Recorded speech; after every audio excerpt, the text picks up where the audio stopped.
receive my sight. And this account really demonstrates Jesus' power, authority, and compassion.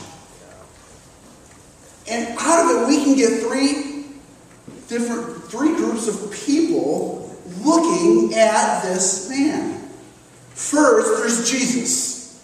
Jesus saw the man. Jesus saw the man sitting there. He looked at him. His eyes looked at him. Okay? He looked at him. Which nobody during that day even does. To a beggar, nobody looked at him with their eyes. They just passed by.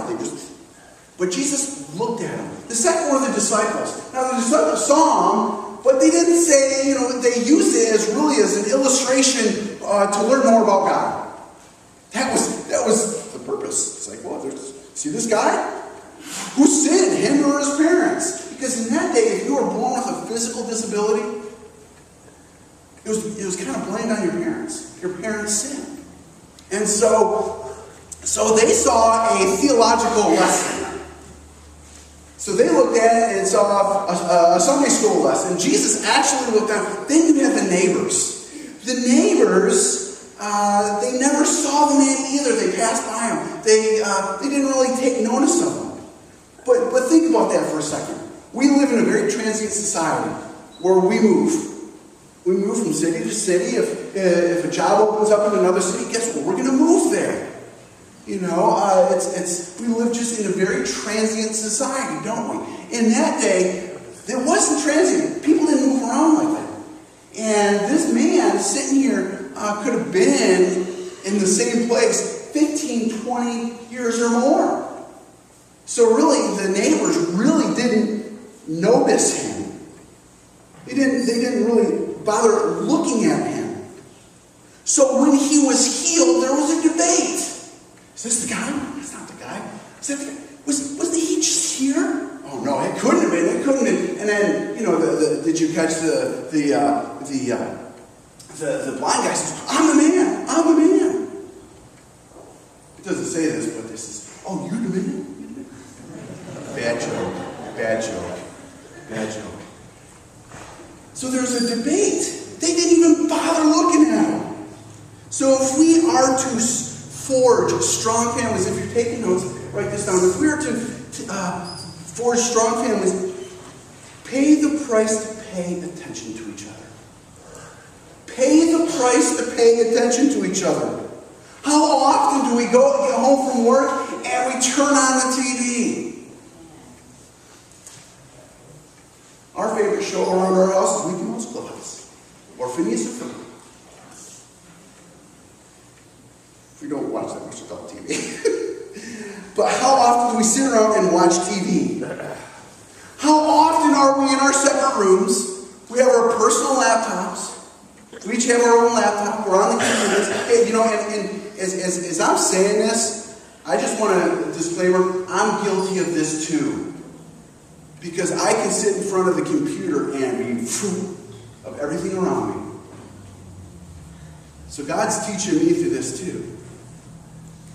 We go into our separate rooms. Teenagers, you put on your iPods, get on the computer. Parents probably have a computer in the kitchen or wherever. But we go into our separate rooms. And we don't interact. We are all doing separate things. Here's the idea. Here's the challenge. Sometime today or tomorrow, spend time with your family. Just a couple minutes. Just take a couple minutes. 5 minutes. And look out the window. And just be amazed at God's creation that He's put you in. Then I want you to look around the room and be in wonder for God's creation of who you are with. 5 minutes. Just be thankful for the family that God has placed you in. John 9, verse 4 in this passage says, we must work the works of Him who sent me while it is still day. Essentially what Jesus was saying is soon night is going to come where no work is going to be accomplished. In this life, in human history, we will have a time of night. Day is now. Now is the time to take those opportunities. Time is limited. It will not last forever. It will be possible, and it is possible to miss the wonders taking place around you. It is completely possible. A lot of us have. Most of those wonders are the people that you love that's around you. Jake's dad missed his basketball games and missed Jake in the process, in the movie. So we're to pay attention to each other. We're also to ask great questions. We're to ask great questions to our family members. You know, we can look at Jesus. He was a great question asker. He asked great questions. Instead of just focusing on himself, he asked the people around him in John chapter 1. He says, what are you seeking? To kind of get a relationship that gets a little bit more deeper. A woman at the well in John chapter 4, he has this interaction. And he asks the women all these questions. He says, give me a drink. And he kind of gets below the surface. He's a great question asker. And walking by a pool one day, he came across a crippled man in John chapter 5. And he asked the simple question, do you want to be healed? And it opened up opportunities. Right before feeding the 5,000 on the hillside in John chapter 6, he looks to his disciples and says, where are we to buy bread so that these people may eat? He was asking questions to open up opportunities. And we know the feeding of the 5,000, what the end result is. That he had this tremendous miracle. The woman at the well, she ends up going and being used by God to bring other people out to the well to see Jesus. The first woman evangelist, John chapter 4. Ask great questions. We should be experts at this. I know I'm not. I know I need help in this. On the back of your sermon notes in the bulletin, there's a list of a bunch of questions. Use those. Those are a tool. Go ahead and use them. Keep them handy. Use them.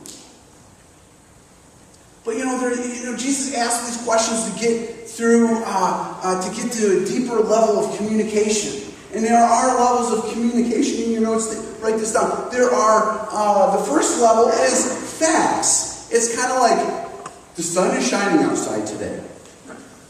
It does not connect us. It is very surface level, isn't it? There's also events. We can talk about events like the Wolverines played an awesome game yesterday. There again, it's still pretty surface. There are people.